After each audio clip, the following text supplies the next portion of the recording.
Usa ka 9 anyos nga batang babae ang napalgang patay kilid sa usa ka suba sa Cagayan de Oro City.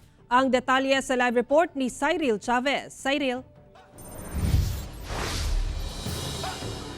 Yasara, nawala ang maong bata sulod sa pipila ka oras og napalgan na lamang nga daw murag gilubong sa dike sa sapa dinhi sa Cagayan de Oro City.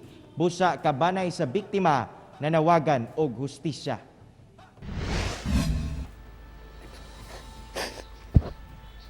Emosyonal ug di masabtan sa amahang si Joel Sakala ang gibati tungod sa nahitabo sa iyang kinamaguwangang anak nga si Princess Joy Sakala, 9 anyos.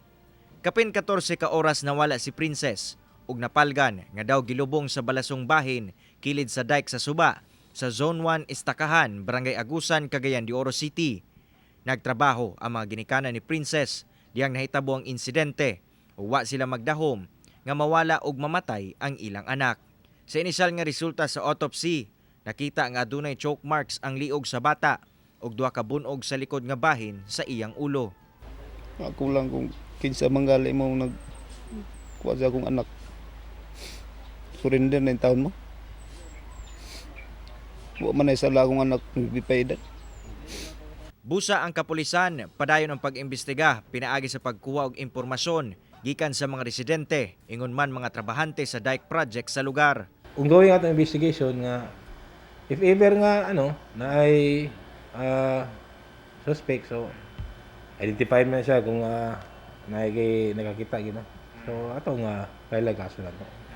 Aduna sab sila'y panawagan, labi na sa mga ginikanan, ingon man nagpaluyo sa krimen. Kining dili natin pagawas kada gabi kay subject mo guna siya sa especially babae, subject sa harassment ba. Matag kabalo na yung mga tao diya nga pangunahuna, nadaot ng pangunahuna. So posible nga mabiktima atong mga anak. Sara pasalig sa otoridad nga ilaang tagaag hustisya o kasulbaran ug katin-awan kining nahitabo nga krimen. Busa panawagan nila ngadto sa publiko labi na katong adunay impormasyon sa insidente nga tabangan sila og muduol sa ilahang opisina. Sara. Okay, dagang salamat, Cyril Chavez.